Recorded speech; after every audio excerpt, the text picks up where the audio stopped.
Hi, I'm John Vance here at Peoria Nissan. I'm stuck on the roof at 9151 West Bell Road to help promote the Nissan National Tent event. And just like downstairs, it's getting pretty hot up here too, isn't it, Ash? Yes.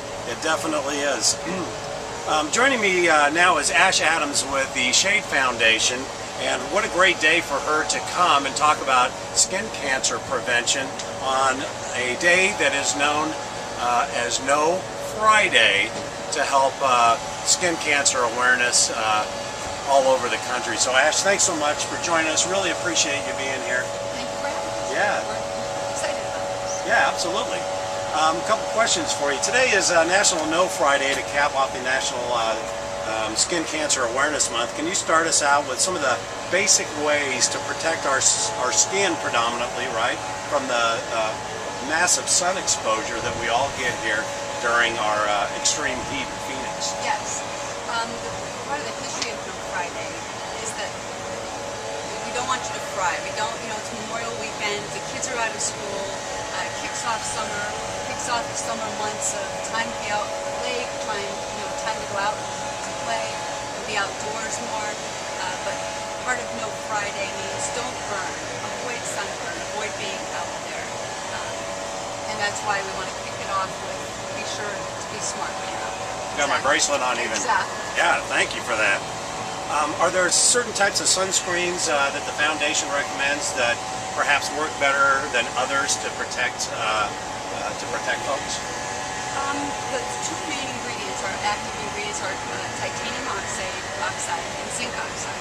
And as long as your sunscreen has those two components, and by the way, those are natural, they're not chemical, so it's nothing to be afraid of. As long as your sunscreen has those two ingredients, that's fine. And as long as it has an SPF 15 or higher. It's not so much the SPF as it is how often and how generously. And I want to make sure I know how generously you apply it. You've got to continually apply and reapply throughout the day. So whether you've used, it's not good to use 100, 50, 75, 100, and put it on once and think you're done, and then go, you're out in the sand, you're out on, you're on the boat, on the lake. Water reflects off sand and off of, the sun reflects off water and off the sand. So you need to continually reapply it generously. What, like every couple of hours? I mean, I wouldn't know that. Yes, yeah. Every couple hours or, after you've been out there, probably take an hour, I'd start reapplying. Make sure you've got, your ears, your nose. That's a problem area for me, for sure. Here, I'll grab that for you. No, you're fine. Yeah, I get it in the ears a lot. There's no question. I get a lot of sun in my ears.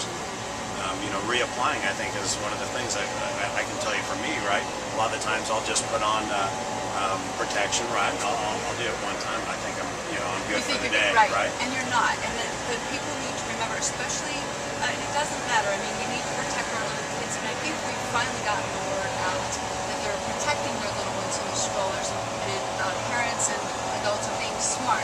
Grandparents and parents are being smart about the little ones. But everyone needs the protection. Talking about the little ones a little bit brings up a pretty good question. What type of age groups are we seeing the largest rise in skin cancer with? Is there a certain age group? Yes, surprisingly enough, it's ages 15 through 29. And the numbers are staggering. Wow. It's 30% increase and higher within the last 30 years. And I think part of it is that the kids between, once you turn 12, if some of us can remember those days, you feel you're immortal, invincible, or that you're finally exerting your independence and you no longer feel that putting on that helmet and they're putting, oh yeah, mom, I'll put on the sunscreen, sure dad, sure, but they don't. That's one of the reasons why Shade Foundation has worked with the EPA and developed the Sunrise program to get them when they're really young. And there's a program that's incorporated into schools that continually teach, put it on. That's why it's also the onus of us adults to be the example, to be the active, take an active role. When they see us putting it on, they're going to put it on. Right. But 15 through 29 is the highest.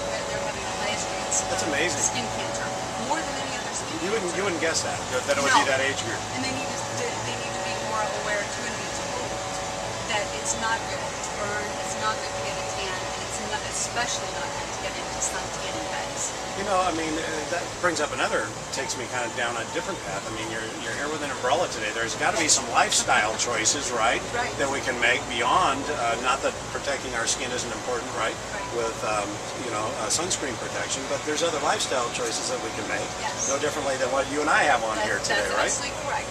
Bongs, some, and I don't think the 15 through 29-year-old group, when they're out at spring break and they're anywhere else, they're not going to be thinking of putting on hats and long clothing or long Right. sleeves and long pants. I mean, they're wanting to be able to be out, out on the beach. So the more that they can slather on the sunscreen, use an umbrella maybe occasionally. I brought this out. It's an actual UV protection sun umbrella. It's an option. If you don't want to wear hats, there are umbrellas to have that you can put on. There's all kinds of hats that you can put on.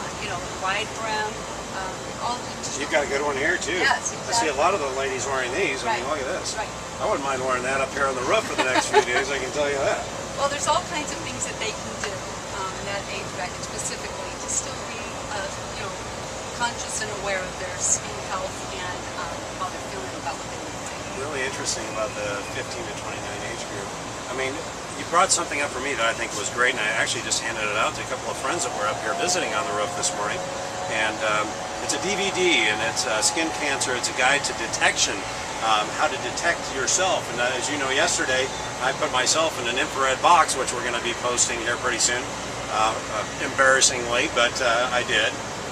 But this is a great little DVD. How do folks get a copy of this? A 95% curable way of detecting, skin cancer just by knowing your own skin. Right. You can go on www.shadefoundation.org and order a copy of the DVD. And it's a self-exam DVD, not to take the place of the doctor, but to show you and teach you what to look for in between visits and point out to your doctor. Wow. Guess what? That's great. Ash, it was so nice to meet you, and I thank you so much for taking time out of your hectic day to come up here and help everybody become a little bit more aware of protecting themselves and their skins. I think, it's a great thing on behalf of, the Shade Foundation. You guys are doing great work, so we really appreciate that. Thank you for the opportunity. And again, go to www.shadefoundation.org to get additional information. We hope to see you. That's great. And I'm John Vance, and I'm stuck on the roof here at Peoria Nissan. Come see us. You can also see us live at stuckontheroof.com, where you can become a Facebook fan and see all of our videos, informational videos that we have with all of our great cause partners. And you can also find our online daily specials and also service specials. So thanks so much for tuning in this morning. Really appreciate it.